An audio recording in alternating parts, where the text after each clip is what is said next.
Your dog has spent years trying to tell you something, and thanks to AI, we might finally be smart enough to understand the answer. We had a 9-pound Morkie named Inca. Now, that's a cross between a Maltese and a Yorkshire Terrier. She was absolutely convinced that she was the size of a St. Bernard. She patrolled the neighborhood from her window post, bossed larger dogs around, and once navigated half the house with a clip bag stuck on her head, bumping into furniture like a tiny confused robot. Inca passed away last year, but before she did, we ran an experiment with ChatGPT to translate her behavior into human language. The outputs were entertaining, but that's not why we're showing you this today. We're walking you through the exact sequence of prompts we used to get there, because that's where the real learning is. After 35 years in IT and AI, the most important thing I've figured out is embarrassingly simple. What you get back is almost entirely determined by what you put in. That's the GIGO concept, or garbage in, garbage out, in real life. Let's walk through exactly how we did it. The first thing Angela did was to establish a role for ChatGPT before asking it anything. The opening prompt said, "You are a thoughtful and slightly humorous pet translator." That one sentence does a lot of the heavy lifting. It sets the tone. It establishes the task. And by saying slightly humorous, it keeps the output from going full cartoon nonsense, which is a very real risk when you start asking AI to speak dog. We also gave it 5 clear instructions. Interpret the behavior, write a short inner monologue, keep it playful but believable, and avoid exaggeration. Show personality. Then we described what Inca was doing, which was sitting at the window watching the neighborhood like it was a full-time position with benefits. What came back captured something real. I thought she was just staring out the window, bored out of her gourd. Turns out she's not staring. She's doing her job. That blue car, third pass today, she's logged it. The squirrel near the fence, acting casual, way too casual. Inca's not buying it for 1 second. And that little dog across the street being walked by someone, Inca has concerns about the dog's situational awareness and his commitment level. If I don't watch this street, who will? Cars everywhere, birds plotting something. I am monitoring the neighborhood situation. Apparently, she has a higher sense of social responsibility than me. This perspective change for the mail carrier? Fascinating. That's not barking, that's protocol. 16 years old, still on duty and still sharp. Inca dog isn't bored, people. She's the only professional in the building, and she knows it. The second prompt pushed the idea further, and it's the one that best illustrates a core principle of good prompting. We asked ChatGPT to imagine Inca could speak English for exactly 1 minute. But notice what we didn't do. We didn't just say, "What would my dog say?" We gave it a 5-part structure. Greeting. What just happened from the dog's perspective? What dogs wish humans understood? 1 funny complaint, and 1 sincere statement of loyalty. Dogs can't talk, we know that. But if she could, just for 1 minute, here's what Inca would want us to know. I know this is surprising. Don't panic, just listen for a minute. She's not following us room to room because she's confused. She knows exactly where she's going. She's going where we are. Big difference. When I watch the window, I'm sort of standing guard over our little world. That little word "our" does some heavy lifting. I thought she considered it her world. You're my person. If something ever felt wrong, I'd be there before you even noticed. Wow. 16 years. She's been protecting us and ours through every ordinary Tuesday and every hard day we thought nobody noticed. She noticed. The third prompt shifted from voice to story, and the response is the longest in the sequence, so take your time here. We asked for a diary entry from Inca's perspective. But look at how the prompt was built. We specified her name, age, and personality. We listed 4 specific things she had actually done that day. We gave it a time structure, morning, afternoon, and evening reflection. And we added 1 quiet instruction at the end. Include small observations about humans. What came back was not just a record of Inca's day. It was Inca's day with running commentary on us. She keeps a diary, Not written down, obviously, but if it were. Woke up early. The house is quiet. Humans thinks they're taking the dog out, but really I'm giving them a guided tour of the neighborhood since. She has a point. While you're thinking about your grocery list, Inca's reading the entire neighborhood newspaper. It's a lot of information. And then, a bush that had extremely important news on it. She spent some time on that one. We don't know what the news was, but Inca took it seriously. Meanwhile, I was standing there holding a little bag, wondering what was taking so long. She also reallocated one of Mom's socks. Human call that stealing. Inca calls it reallocation of resources. Mom laughed. Mission accomplished. Mom scratched behind my ears for a long time tonight. For a 16-year-old dog, that's the whole diary right there. The fourth prompt took a different direction, and the response runs long, so here's what to watch for as it scrolls. We asked for a letter from Inca to her humans. We gave ChatGPT 4 specific personality details before asking for anything. Tiny, but convinced she was enormous. Neighborhood watchdog. Bosses other dogs around regardless of size differential.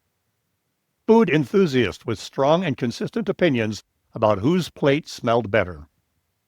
Notice that those details are behavioral, not sentimental.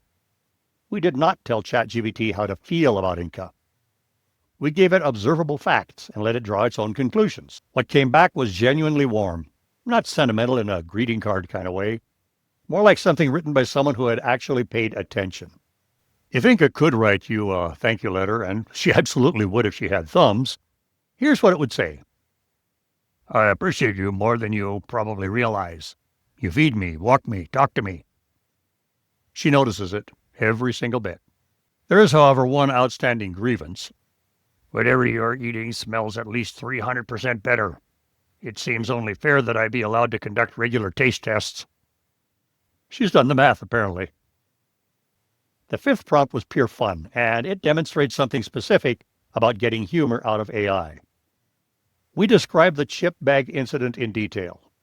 Inca investigating crumbs, the bag getting stuck, the furniture collisions, the crinkle storm following her around the house, and then the look she gave us afterwards, as if the entire situation was clearly our fault and she was waiting for an apology. Notice what we did not do.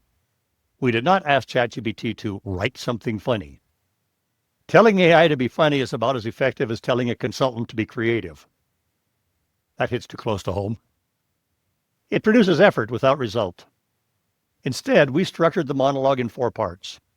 What the pet notices, what she believes is happening, what the human is doing wrong, and her final decision. You can't ask for humor directly. You have to build the scaffolding that makes humor possible and then get out of the way. Inca has filed an official incident report. I was conducting a perfectly reasonable crumb investigation inside a bag that smelled strongly of potatoes and happiness. Then suddenly darkness. Total darkness. The house had malfunctioned, obviously. I suspect advanced squirrel technology here. Meanwhile, the human on the scene was standing there laughing. If the bag was dangerous, why was it left full of delicious smells at nose level? Poor planning, I'd say. The bag was removed. Inca stared at her human until the gravity of the situation was fully understood. However, if another bag appears, I will need to inspect it again for safety reasons. This is where Angela took Inca's diary somewhere unexpected. She loaded it into NotebookLM, and you can see the source right there on the left. Same diary, same 16-year-old dog. On the right up top, you'll see the studio options.